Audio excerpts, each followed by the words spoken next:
અલગ અલગ વિરુદ્ધ ધર્મ ઠાકોરજીમાં રહે છે. આજ ઠાકોરજી એ સ્વયં પરમાત્મા છે. એ નિર્ગુણ નિરાકાર પરમાત્મા સાકાર રૂપ લઈ અને પ્રભુ અહીંયા પધાર્યા. એટલે તમે જુઓ, વિરુદ્ધ ધર્મ બની ગયો.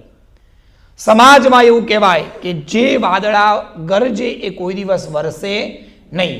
ક્યારે મોરને રાત્રે ટહુકા કરતો જોયો ના, ક્યારે દેડકા રાત્રે ડ્રાઉ ડ્રાઉ કરે ના. આપણે કરીએ, પક્ષીઓને એટલી ખબર પડે કે હવે સાંજ પડી ગઈ. સાંજ પડે રાત્રે તમને પક્ષીઓનો અવાજ ન આવે. એ પ્રકૃતિ છે. પણ આખી પ્રકૃતિ બદલાઈ ગઈ. જે દિવસે ભગવાનનો જન્મ થયો, જે રાત્રે ભગવાનનો જન્મ થયો, વાદળા એટલા બધા ગરજ્યા.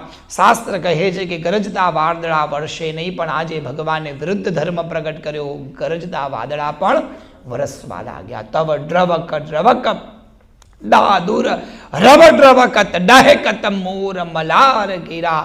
તબ પિયુ પિયુ શબ્દ પુકારત ચાતક કુહુ કુહુ કુહુ કુહુ કોકિલ કંઠ ગીરા. અવાજ પક્ષીઓ કરવા લાગ્યા, દેડકાઓ ડ્રાઉ ડ્રાઉ કરવા લાગ્યા જેવો ભગવાનનો જન્મ થયો. જલના તાળા આપોઆપ ક્યારેય ના તૂટે. ભગવાનનો જન્મ થયો, જલના તાળા તૂટી ગયા. જાગતા સિપાહીઓ રાત્રે કોઈ દિવસ ન સૂવે, પણ ભગવાનનો જન્મ થયો, જાગતા સિપાહીઓ બધા જ સૂઈ ગયા. આ બધું જ વિરુદ્ધ ધર્મ થયું. ધ્યાન આપજો, ઠાકોરજી આવે ત્યાં આપણા મનમાં હોય કે ન હોય, ભગવાને બધું જ સંભવ કરી શકે છે. એટલે ફરી એનો એ શ્લોક મુકમ કરોતિ વાચાલમ પંગુમ લંઘયતે ગિરિ. પ્રભુજી બધું જ કરી શકે છે. મૂંગાને બોલતો કરી શકે, લંગડાને ચાલતો કરી શકે, જ્યારે એની કૃપા થાય. કારણ કે ભગવાનનો એ ધર્મ છે, ભગવાનનું એ લક્ષણ છે. આનંદ આપી શકે. રાત્રે 12 વાગે સૌને આનંદ થયો ભગવાનના જન્મનો.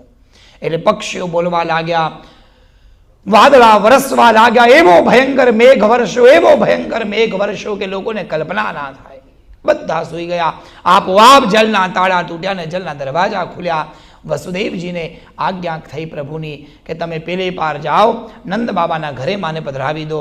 એટલે પછી નંદ બાબા ના ઘરે જવા માટે વસુદેવજી ભગવાનને, કૃષ્ણને, પોતાના બાળકને પોતાના છાતી સુધી છાપી એક છાબડામાં, એક ટોપલામાં મૂકી અને પ્રભુ ચાલતા થયા. ચાલતા ચાલતા બહાર ગયા. એવો ભયંકર વરસાદ વરસે. પિતાએ બાળકને પોતાની છાતીથી ચોંટાડી દીધો કે પલળી ન જાય. પણ હવે યમુના પાર કરવી હતી. હવે ધ્યાન આપો, આપણે ત્યાં શાસ્ત્રોમાં લખ્યું છે કે ગંગા ગંભીર, ગંગાનું જળ બહુ જ ગંભીર છે. ગંગામાં આવર્ત બહુ આવે, ગંગાના પાણીમાં વલયો બહુ થાય. તમે ક્યારેક જાઓ હરિદ્વાર બાજુ, ગંગાનું પાણી એટલું સ્પીડમાં વહે છે. એક ગંગાનું પાણી ગંભીર છે. અને યમુના સદા થાય શાંત. યમુનાનું પાણી બહુ જ શાંત છે. ધીરે ધીરે ધીરે ધીરે શાંત યમુના વહેતા હોય. હવે વિચાર કરો, યમુના શાંત છે અને ક્યારે તમે કાળું પાણી જોયું? બોલો જય શ્રી કૃષ્ણ. પાણી કાળું હોય જ નહીં. પાણીનો તો રંગ ઉજ્જવલ હોય. અને એમાં ફેન આવે તો એ ફીણ પણ સફેદ જ હોય, કાળું ફીણ ન હોય. યમુના સુંદર છે, શ્યામ નથી. યમુના શાંત છે, ગંભીર નથી. પણ બદલાઈ ગયું. એટલો બધો વરસાદ વરસ્યો, એ વરસાદમાં એટલું બધું પાણી આવ્યું કે શાંત યમુના એટલા બધા ગંભીર બન્યા. એટલા બધા પાણી એના ઉછળવા લાગ્યા. પાણી આમ માનો કે આકાશ સુધી ઉપર ઉછળે. સમુદ્રમાં જેવા મોજા આવે એવા મોજા યમુનાજીના વહેણમાં આવવા લાગ્યા. લોકો ગભરાયા કે આ શું થઈ રહ્યું છે? વિરુદ્ધ ધર્મ પ્રભુએ પ્રગટ કર્યો છે. માટે અને જ્યાં યમુનાજી પાર કરવા હતા, વસુદેવજી વિચાર કરે મારે કેમ પાર કરવું? પણ જેના માથે ઠાકોરજી બિરાજે એને ક્યારેય કોઈનો ભય લાગે નહીં. પ્રભુના નામે યમુનાજીમાં પગ મૂક્યો, ચાલવાનું શરૂ કર્યું. ધીરે ધીરે ધીરે યમુનાજી પાર કરવા હતા. ગળા સુધી પાણી પહોંચ્યું. હવે બાળકને માથે મૂક્યો, ટોપલો માથે મૂક્યો. ત્યાં તો ભગવાનના મોટા ભાઈ બલરામ એ શ્રેષ્ઠ બનીને આવ્યા અને સુંદર છત્ર કરી આપ્યું.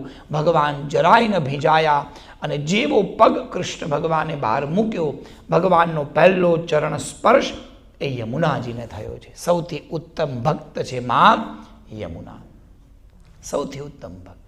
ઠાકોરજીના ચરણનો પ્રથમ સ્પર્શ આ દુનિયામાં એ પહેલો યમુનાજીને થયો છે. એટલે યમુનાજી સદાય શાંત બન્યા. અને જેના માથે જેની ઉપર પ્રભુના ચરણોનો સ્પર્શ થાય, ઠાકોરજીની કૃપા થાય, જેના ચરણોની કૃપા થાય, પછી એ ક્યારેય પ્રભુથી વિમુખ ન બની શકે, એ બીજે ક્યાંય ન જોવે. એટલા માટે દુનિયામાં ક્યાંય પણ જાઓ, પુષ્ટિ માર્ગમાં યમુનાજીનો ચહેરો ઠાકોરજી તરફ જ હોય.